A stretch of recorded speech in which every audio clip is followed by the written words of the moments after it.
This isn't Pokemon. Hold on a minute. What? Oh This yeah, it is is Fire Pokemon. It's Emblem. intelligence systems. Wait, press start. Save Press file is start. okay. I just like that jingle. There's pictures of Golden Sun and Metroid Fusion.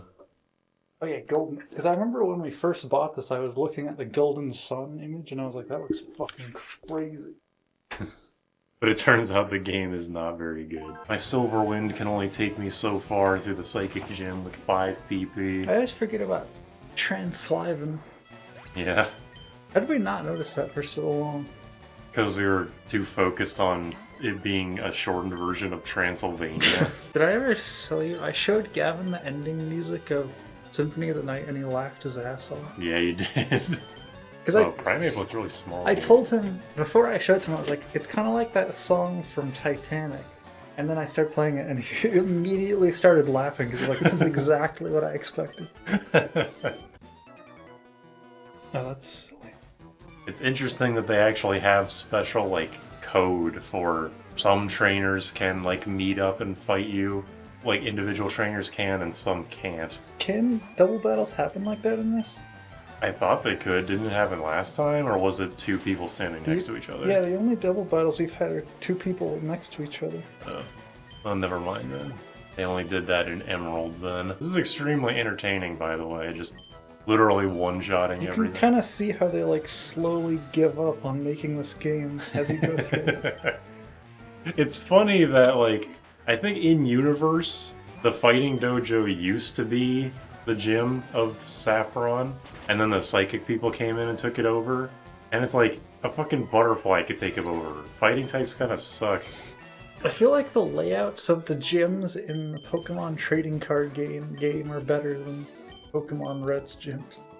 I haven't played the TCG Game Boy game for more than like 30 minutes, so I'll take you at your word there. I remember when I was super young, Pokemon gyms were like really intimidating, and then you go back to them as an adult and it's like it's 2 people standing in a fucking warehouse.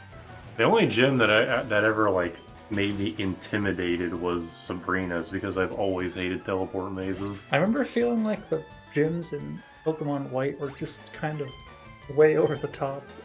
Those gyms are more focused on like spectacle, especially the Dragon Gym. I remember the electric gym was like so style over substance, it was just like irritating. It was just kind of hard to look at. Isn't that the same?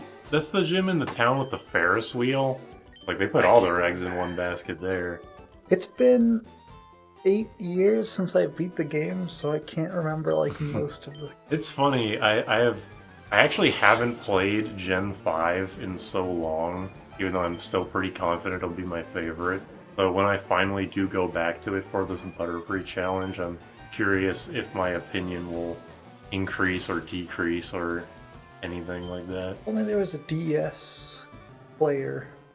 I assume, like, there's no way any of the Pokemon games are on the Wii U, like, virtual console, right? At least none of the mainline ones. Maybe there's, like, Pokemon Conquest, but I kind of doubt it. Didn't they put Gen 1 and 2 on 3DS? Yeah, they did. And they even gave you the ability to transfer your Pokemon to Gen 7 through Pokemon Home. I think Pokemon Crystal on 3DS was like the last thing ever on the 3DS. It was pretty late. It was, like, not that soon before the Switch came out, I think. In like 2018, I would only watch Nintendo Directs for Smash things, mostly. And whenever they would show 3DS stuff, I was like, who the fuck cares about the 3DS anymore? Nice Tetris piece. Actually, that's more like a Blockus piece. Except really big. Damn, she's kind of anime. Where's Sabrina's whip? I can't play this game without Sabrina's whip. The good thing about... This is like the one good thing about Bug being physical in this generation is that it'll totally shred through the Kadabra line, because it has no physical defense at all. Oh, nice. It's easy. Wow, it has a big thorax. Nasty. Is that what it's called? I don't know, I'm not a bug fucker. Oh no, a level 38 Hey. Venomoth has Gust. Neil C.C. Orega almost wrote a song about that. Ooh. Guy who made Lemon Demon, Oh, right. the greatest show on earth, or whatever that song is called. It's the ultimate showdown. That's what. No, you were right the first time. He made a song called Bird Fucker. That real? And and it's just him naming birds and how he fucks them. I mean, he knows what he likes, It's right? incredibly stupid. This nonsense shit. Alright.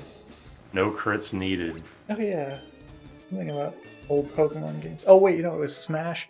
Directs, Nintendo Directs, I would be like, who fucking cares about 3DS? It's like mid 2018. But then there'd always be people on like the Nintendo subreddit who are like, oh, I fucking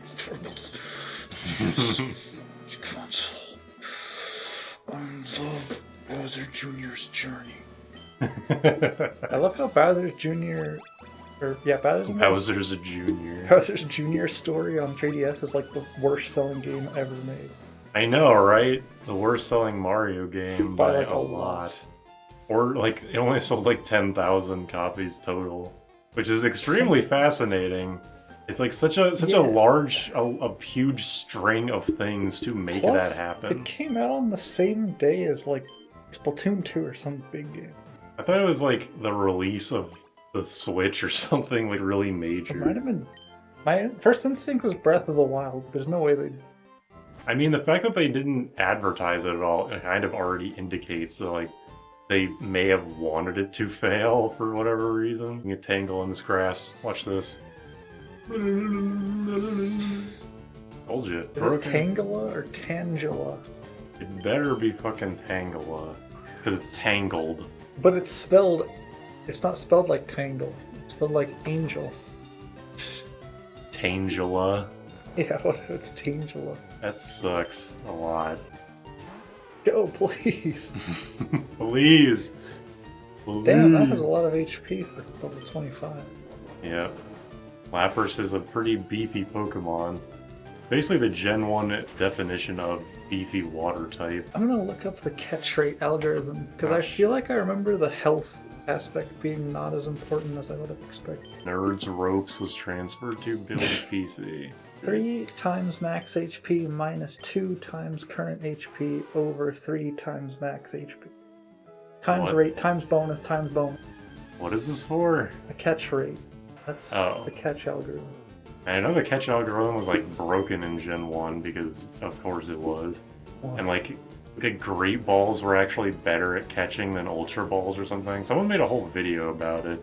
And also like the HP doesn't actually matter or something, or like it only matters if a Pokemon is either full health or in red health, and like yellow health doesn't matter.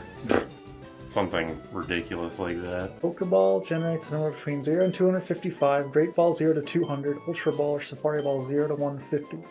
If N is less than 25 and it's asleep or frozen, it's caught. If it's paralyzed, burned, or poisoned, and N is less than 12, it is caught. Otherwise, N minus the status threshold is greater than the catch rate. Pokemon breaks free. Look at this. It's 100 pounds. It's 3 feet tall and 100 pounds. Holy shit. Where's all the weight? It's made of steel. Is the weight in the fucking red? Are the red things like not actually squishy? Are they like Starmie gemstones? Fucking huge.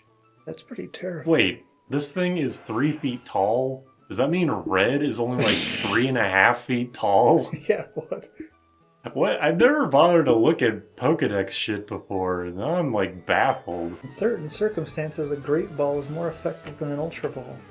In Gen 1 or just in general? Yeah, in Gen 1. Oh, there you go. I only brought up the tentacle thing because I remember last time I brought up that I was reading the cards in TCG Pocket or something, and I was like, is it really 100 pounds? That doesn't seem right that it was. What is wrong with Pokemon? Elaborate.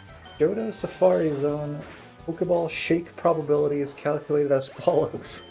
1,048,560 over the square root of 1,600,000. No, wait.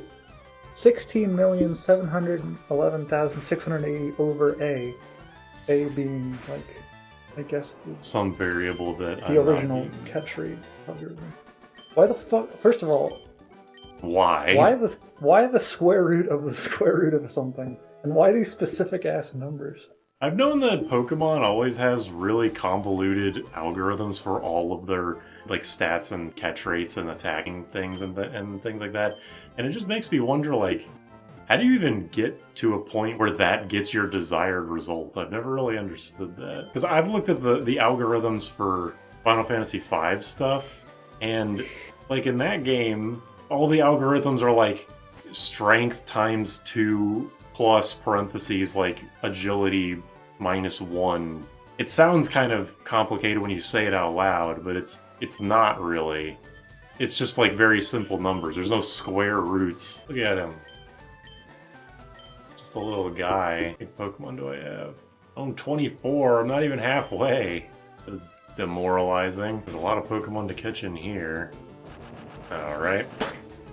My bad. Jesus. Sometimes I swear you can see the health bar stop draining for like a frame if it's a critical hit in the middle. Like where the double damage. Yeah. I don't exactly know where I'm going in the mansion, but I know what I'm looking for. What is the plot of this? This like place. Yeah.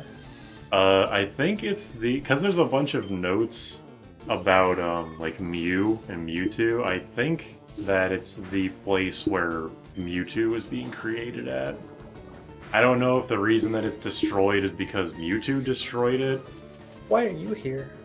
Because I need to get the key to the Cinnabar gym. Oh yeah, I wanted to talk about this because I talked about this on one of the Tales of Graces streams, but I was muted.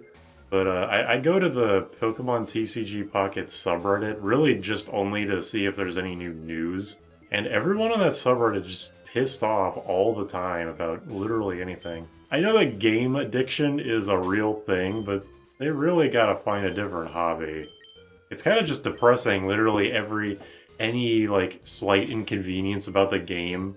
Someone will make a thread like, how come this is like this? And like before they're even done posting the thread, 3 people jump in the comments saying, well, it's this way because Dina are shitty developers and they want to waste your time and this game sucks and you're stupid for playing it. And like everyone's just mad all the time, constantly. I really have to find a different way to get my news about this game because it's the closest thing I get to like doomer scrolling on Twitter, which I luckily don't have anymore. I have Blue Sky, which I also don't use. Because I spent when I made my Blue Sky account, I spent like literally the first day blocking terms and people and concepts just so I wouldn't see any political shit. And I eventually got it to where I was only seeing what I wanted, which was just like cat pictures, basically. But then I stopped using it for like a week just because I forgot I had it. And then I went back and it's all just political shit again. So clearly whatever algorithms they're doing aren't fucking working. I really should just delete my Twitter account because I don't use it anymore. It's a good thing to do. I hate that the justification for people not deleting their Twitter is like, well, everybody else is on Twitter. Like the Smash Bros people on like the Smash Bros subreddit have been like, hey, can we like move to a different website? And everybody just says like, well, we can't. What are you gonna do? Get everybody else to move? Like, I don't know. How about you have a fucking standards or something? How about you like grow a backbone and just move instead of being okay with Twitter's shittiness? This sunk cost fallacy nonsense is just ridiculous. I'd rather be on a website with a bunch of Nazis than have like 10 less Twitter followers. Fucking dumbass. Yeah, back in the day when everybody every other month was like, I'm quitting Twitter forever, and then they come back. I was like, whatever. But now that Twitter is just straight up run by a Nazi, people are leaving and actually staying gone. It's amazing. All it took was the worst possible thing to happen. Plus, I mean, most of Twitter, like you don't actually believe you have that many followers on Twitter. Most of your followers are probably fucking bots. 90% of my followers on Blue Sky are bots, so it's not even like Blue Sky is that much better. Literally every day for the first like few weeks of me having a Blue Sky, I would keep getting followed by just random animal accounts that I assume are just following people through an algorithm. Now, basically, like Twitter Blue Sky thing is basically a real life, actually happening prisoner's dilemma, where it's in everyone's best interest to move but everyone just assumes everyone else won't move, Yeah. so they're not moving. So it's a self-fulfilling prophecy. A decent amount of people have moved, though. Yeah. I know there was like during the I forget what the big exodus was for making a lot of people move, but there was a thing was like, oh, the amount of blue sky accounts is growing rapidly as Twitter. Oh yeah, it was Trump getting elected. That was like the big thing. I don't know why that. It's like, oh no, Trump's the president. Twitter sucks even more, even though it hasn't gotten any worse. Dude. Eradicate learns Pursuit naturally. That's kind of interesting. Is Pursuit a dark move because it's like you're stalking you? Yeah. Just an evil move. The only move in the game that prevents you from switching out. Well, it doesn't prevent you, but it does double damage if you do. Which is a sick idea. And I'm gonna keep ranting about this. They shouldn't have fucking removed it. Oh, they got rid of it. Yeah. What did I name the first rat? Like Cheesy Boy or something? It was like Rat Boy Jeremy or something. Oh yeah. Rat Boy G's, that's it. Alright. That one's a girl. Heckin' Rat. Yep. Oh, God. Classic. Oh shit, it's an electrode. That was a rat. I was watching the Matt Wilson's E3 download-acular game shows yesterday, which are like way too good for how little views they have. First of all, A lot of his content is like that, I'd say. I guess there is kind of the issue of like a decent chunk of it is dedicated to like bonus stage lore things that like no one would get. One of the best parts about this is that it shows great/terrible moments from E3.